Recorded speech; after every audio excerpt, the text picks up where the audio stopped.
आहे आणि त्याच दरम्यान सरहद पुणे आयोजित महादजी शिंदे राष्ट्रगौरव पुरस्कार दिल्ली विविध क्षेत्रामध्ये ज्यांनी चांगलं काम केलं त्या मराठी जनांचा सन्मान सोहळा आज या ठिकाणी आयोजित केलेला आहे। या अतिशय स्तुत्य अशा सोहळ्याला उपस्थित आणि ज्यांच्या शुभ हस्ते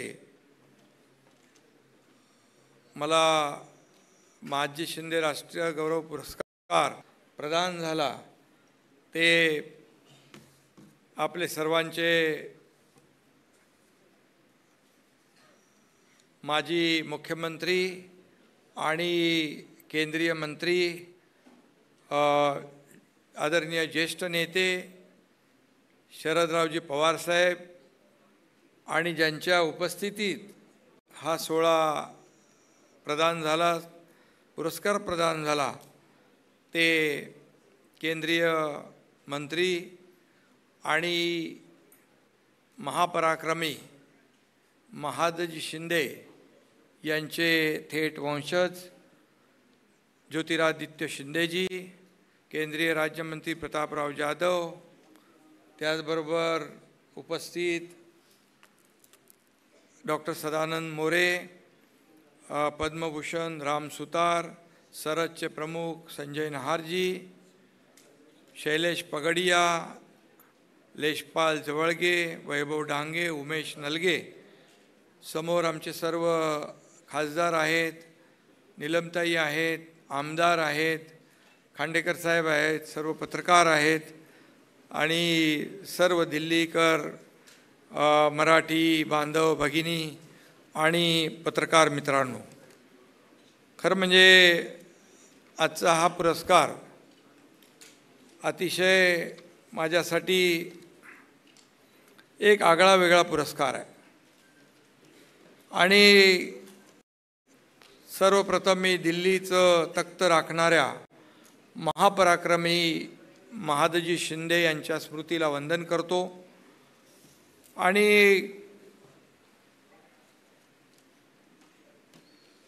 आदरणीय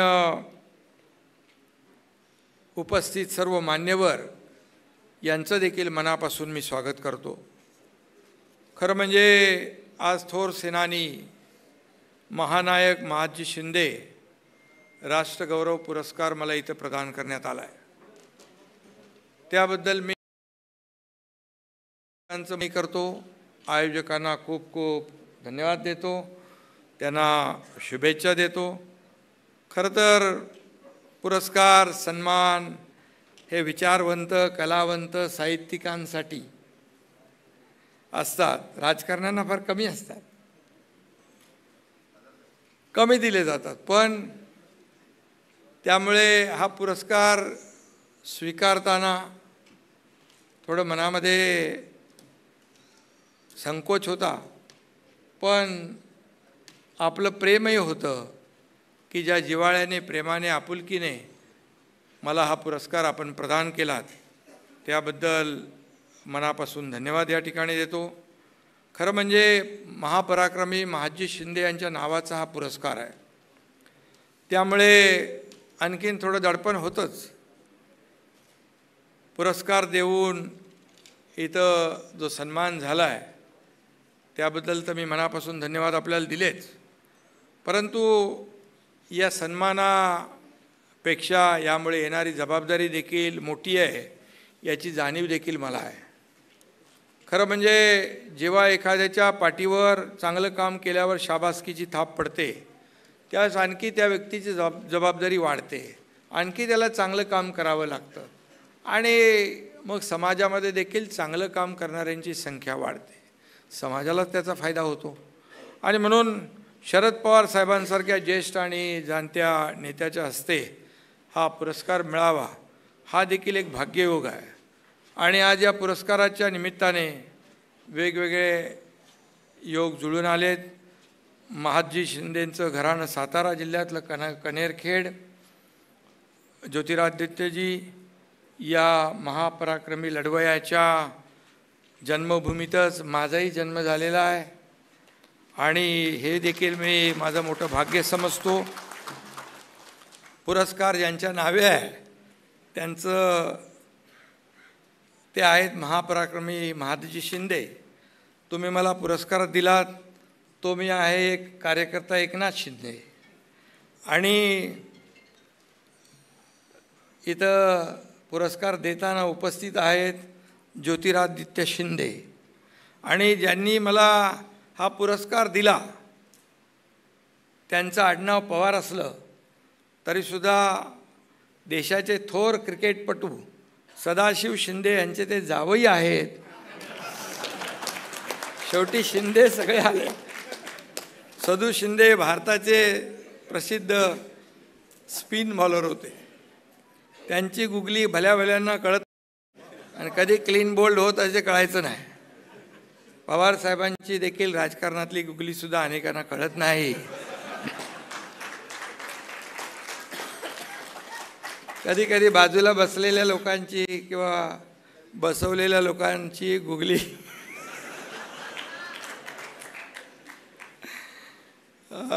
पण माझ्याबद्दल थोडं मी वेगळं सांगतो.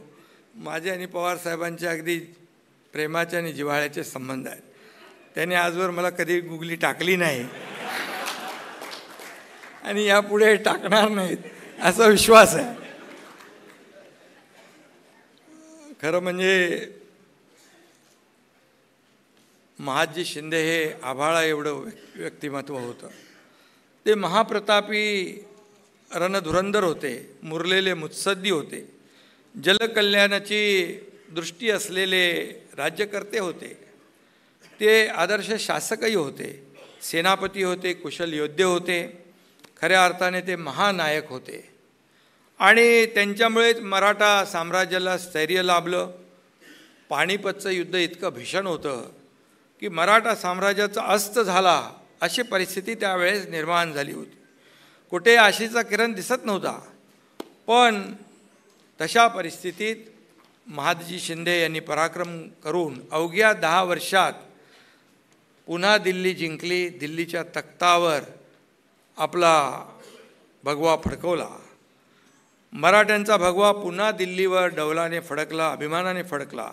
आणि योगायोगाने कालच म्हणजे 10 फेब्रुवारी रोजी या पराक्रमाला 254 वर्ष पूर्ण झाली. तसं गेल्या 8 तारखेला पण दिल्लीच्या तख्तावर भगवा फडकला आहे. अटक से कटक तक हिंदवी स्वराज्यासाठी पराक्रम गाजवलेल्या महादजी शिंदेंचं नाव इतिहासाच्या पानात अजरामर झालेलं आहे. स्वाभिमानाने पेटून कसं उठायचं ते छत्रपती शिवाजी महाराजांनी आपल्याला शिकवलं. प्रचंड मोठ्या पराभवानंतर सुद्धा राखेतून अंगार कसा फुलवायचा ते महादजी शिंदे यांच्यासारख्या थोर सेनानीने आपल्याला शिकवलेलं आहे. खरोखरच महाराष्ट्राच्या इतिहासामध्ये अशी काही नररत्न होऊन गेली ज्यामुळे आज आपण मराठी आहोत असं अभिमानाने म्हणू शकतो. त्याच्या मागे देखील महादजी शिंदेसारख्या महापराक्रमी योद्ध्यांची प्रेरणा आहे. महादजी शिंदेंच्या कर्तबगारीमुळेच इंग्रजांची भारतातली सत्ता 50 वर्षांनी लांब असल्याचं मत ज्येष्ठ इतिहासकार डॉक्टर सदानंद मोरे यांनी व्यक्त केलं आहे. यातच सगळं काय आलं.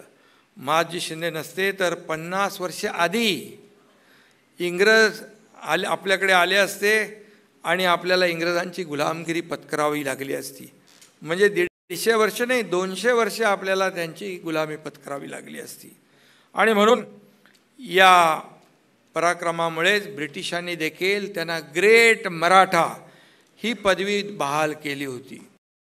आग्र्याच्या बाहेर टँक तयार करणारी एक इंडस्ट्री महादजी बाबांनी सुरू केली. आत्मनिर्भर हिंदुस्थानची गरज ओळखून त्यांनी हे सुरू केलं. महादजी यांनी गुजर, जाट, दलित, शीख आणि मुस्लिम सगळ्यांना हिंदवी स्वराज्याच्या झेंड्याखाली एकत्र आणलं. खऱ्या अर्थाने त्यांनी सैन्यामध्ये सगळ्या लोकांना एकत्र आणून एकजुटीचं दर्शन घडवलं. गोवंश हत्याबंदीचं शाही फरमान काढणारे ते पहिले राज्यकर्ते होते.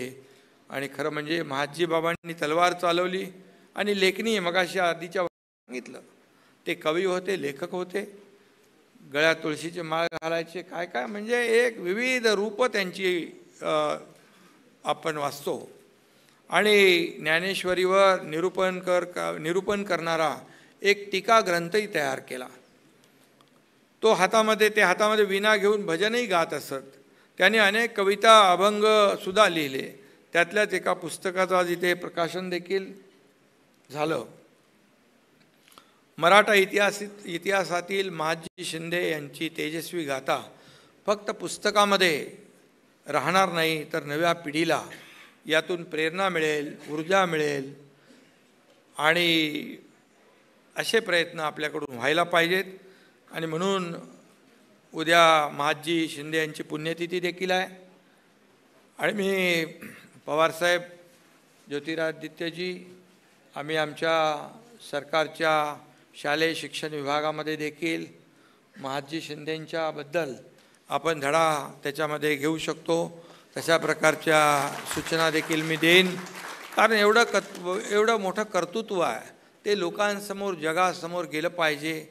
आणि लोकांना, तरुणांना, नव्या पिढीला प्रेरणा मिळाली पाहिजे. जयंती किंवा पुण्यतिथीचे कार्यक्रम आपण करतो. या कार्यक्रमानंतर त्या महान व्यक्तिमत्वाच्या विचार पुढच्या पिढीपर्यंत नेणं हेच खऱ्या अर्थाने त्यांना अभिवादन ठरेल असं मला वाटतं. महादजी शिंदे या थोर रणधुरंधराच्या नावाचा पुरस्कार आज मला इथं मिळाला आहे. मी अतिशय नम्र भावनेने तो या ठिकाणी स्वीकारलेला आहे. तुम्ही खऱ्या अर्थाने माझा सन्मान केला खरा, पण मी पडलो साधा कार्यकर्ता, एक शिवसैनिक, एक मावळा. मोहीम हातात घेतली की ती प्राणपणाने लढून फत्ते करायची, हा आमच्यासारख्या कार्यकर्त्यांचा बाणा आहे. आणि रणांगणात कामगिरी फत्ते करणाऱ्या मावळ्यांना मानाचं सलकडं देण्याची पद्धत इतिहास काळात होती. माझ्यासाठी हा पुरस्कार म्हणजे सोन्याचं सलकडंच आहे असं मी या ठिकाणी मानतो. माझ्या मराठी मातीनं केलेलं हे कौतुक आहे. मी त्याच भावनेनं माय मराठीचा प्रसाद म्हणून हा पुरस्कार स्वीकारतो आहे. हा पुरस्कार माझ्या एकट्याचा नाही आहे. माझ्यासोबत अहोरात्र काम करणारे, कष्ट घेणारे कार्यकर्ते, सर्व हजारो कार्यकर्त्यांचा, लाखो कार्यकर्त्यांचा आहे. माझ्यावर माया असलेल्या लाखो लाडक्या बहिणींचा, लाडक्या भावांचा, सगळ्यांचा आहे. आणि म्हणून एकनाथ शिंदे एक व्यक्ती म्हणून सामान्य माणूस आहे, चार चौघांसारखाच मी आहे, पण त्याला बाळासाहेबांचं बाळकडू मिळालेलं आहे. धर्मवीर दिघे साहेबांसारख्या मार्गदर्शकाचा हात पाठीवरून फिरलेला आहे. आणि म्हणून खऱ्या अर्थाने मला त्याचा आनंद आहे. मी हेही सांगेन की देशाचे आदरणीय प्रधानमंत्री नरेंद्र मोदीजी असतील, आदरणीय गृहमंत्री असतील अमितभाई, ते माझ्या मागे म्हणजे आपल्या राज्याच्या मागे, महाराष्ट्राच्या मागे विकासासाठी पहाडासारखे उभे राहिले. आणि म्हणून महाराष्ट्रामध्ये 2.5 वर्षामध्ये आम्ही जे काम केलं, पवारसाहेब देखील त्याचे साक्षीदार आहेत. तेही मध्ये मध्ये मला फोन करतात, मध्ये मध्ये मार्गदर्शन करतात. पक्ष कुठलाही असला तरीसुद्धा राजकारणाच्या पलीकडे जाऊन कसं नातं जपायचं हे पवारसाहेबांकडून शिकलं पाहिजे. आणि म्हणून वाडवडिलांच्या पुण्याईने जोरावर इथपर्यंत आपण आलो. माझं हे सगळं यश घडवणाऱ्या या सर्व महानुभावांचं आहे. आणि म्हणून मी म्हणतो, मी तर नाममात्र आहे. फोडिले भांडार धन्याचा तो माल, फोडिले भांडार धन्याचा तो माल, मी तव हमाल भारवाही. बाकी काय, आपण निमित्त मात्र आहोत. करता करवता जो आहे तो वेगळा आहे. आणि म्हणून या तुकोबाच्या अभंगात सांगितलेली माझी भूमिका आहे. आदरणीय पवारसाहेबांकडून आज मिळालेला हा पुरस्कार वेगळा आहे. राजकारणात वेगवेगळ्या परिस्थितीमध्ये वेगवेगळ्या लोकांकडून आपल्याला खूप काही शिकायला मिळतं. मगाशी म्हटल्याप्रमाणे विचारधारा वेगळी असली तरी वैयक्तिक संबंध जे आहेत ते प्रत्येकाने टिकवायचे असतात. राजकारणामध्ये देखील एक पातळी सोडून कधी मी कुणावर टीका केली नाही. आणि राजकारणामध्ये जे काही मी अनेक लोकांना माहीत आहे की माझ्यावर काही आरोप झाले, कितीही काही केलं तरीसुद्धा मी कधी त्या पद्धतीने आरोपाने उत्तर दिलं नाही. मी आरोपाला कामातून उत्तर देत गेलो. आणि म्हणून हे संस्कार देखील बाळासाहेबांचे, दिघे साहेबांचे आहेत. मी मगाशी पवार साहेबांचं नाव मुद्दाम घेतलेलंच आहे. आणि म्हणून 2-2.5 वर्षामध्ये जी मला कामगिरी करता आली, ज्या दिवशी मी मुख्यमंत्रीपदाची शपथ घेतली तेव्हाच मी ठरवलं की हाताशी वेळ कमी राहणार आहे. आणि म्हणून या कमी वेळात मराठी मातीसाठी जितकं शक्य तितकं आपल्याला केलं पाहिजे, महाराष्ट्रासाठी केलं पाहिजे. त्यासाठी दिवस रात्र एक करावा लागला तरी आपण केला पाहिजे. पायाला भिंगरी लावून मी, माझे सर्व सहकारी, देवेंद्रजी, अजितदादा, आम्ही सगळे सहकारी एकत्र काम केलं. आणि 2.5 वर्ष संघर्षाचाच तो काळ होता. पण त्या काळातही विकास कामांचा आणि कल्याणकारी योजनांचा धडाका सुरू होता. अखिल भारतीय साहित्य संमेलन दिल्लीमध्ये होतं आहे. संजय नहारजी, आपल्याला धन्यवाद द्यायला पाहिजे. पार आपण काश्मीर ते कन्याकुमारीपर्यंत घुसलात. काश्मीरमध्ये मी बघितलं, आपण जिथं लाल किल्ला, काय ते लाल चौकामध्ये कधी कुणी जाण्याची हिंमत करत नव्हतं, तिथे तुम्ही मला घेऊन गेलात. तिथे गणपती साजरा, आपण गणपतीला गेलो. अगदी पाकिस्तानच्या बॉर्डरवर गेलो, तिथे शिवरायांचा भव्य दिव्य पुतळा उभा केला. तिथल्या लष्कराने आम्हाला तिकडे बोलवलं होतं उद्घाटनाला. आणि पवारसाहेब त्या छत्रपती शिवाजी महाराजांच्या पुतळ्याची तलवारीची टोक पाकिस्तानकडे होती. त्यामुळे मी तेव्हा म्हणालो, आता ही तलवारीचं टोक पाकिस्तानकडे आहे, पाकिस्तान वाकड्या नजरेने देखील हिंदुस्थानकडे पाहण्याची हिंमत करणार नाही. आणि म्हणून असं आपण काश्मीरमध्ये काम करता. आता ती मुलगी, तिने आपलं गरजा महाराष्ट्र गीत गायलं. अशी मुलं तुम्ही पुण्यामध्ये, आपण त्यासाठी स्वतः एक संस्था उभी केलेली आहे. खऱ्या अर्थाने अशी फार कमी माणसं असतात आणि समाजासाठी जगणारी, दुसऱ्यासाठी जगणारी आणि आपल्या देशासाठी जगणारी माणसं फार कमी असतात. आणि म्हणून तुमचा खऱ्या अर्थाने अभिमान किंवा तुम्हाला धन्यवाद द्यावे तेवढे थोडे आहेत. खरं म्हणजे आज मला बाळासाहेब आणि दिघे साहेबांची आठवण येते. हे दोघेही हसते तर नक्कीच माझ्या पाठीवर शाबासकीची थाप नक्की दिली असती. आणि म्हणून महापराक्रमी महादजी शिंदेंच्या नावाचा पुरस्कार मिळणं ही कुठल्याही मराठी माणसाला सुखावणारी घटना आहे. आणि म्हणून महादजी बाबांच्या नावाचा हा पुरस्कार माझ्या मनाच्या देवाऱ्यात टाकासारखा मी जपेन, एवढंच मी सांगतो. एका कार्यकर्त्याला मिळालेले हे प्रोत्साहन आहे असं मी मानतो.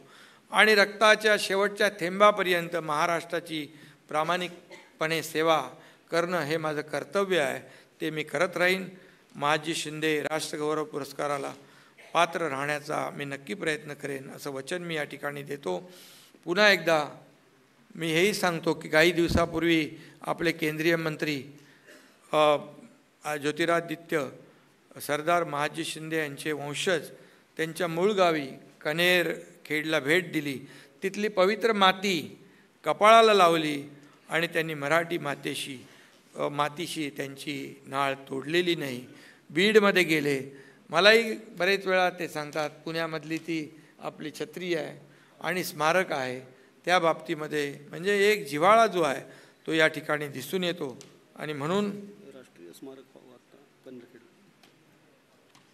राष्ट्रीय स्मारक व्हावं म्हणून तुम्ही नक्की आपण तिथे कनेरखेडला महादजी शिंदेंच्या नावाचं राष्ट्रीय स्मारक नक्की करू. आणि पुन्हा एकदा त्यासाठी काही कमी पडणार नाही, कारण शेवटी कर्तृत्व आहे, देशाचा अभिमान आहे. आणि सरदचा हा गौरव सोहळा अमृतासम माझ्यासाठी, सरदचा हा गौरव सोहळा अमृतासम माझ्यासाठी, मिळेल ऊर्जा लढण्यासाठी,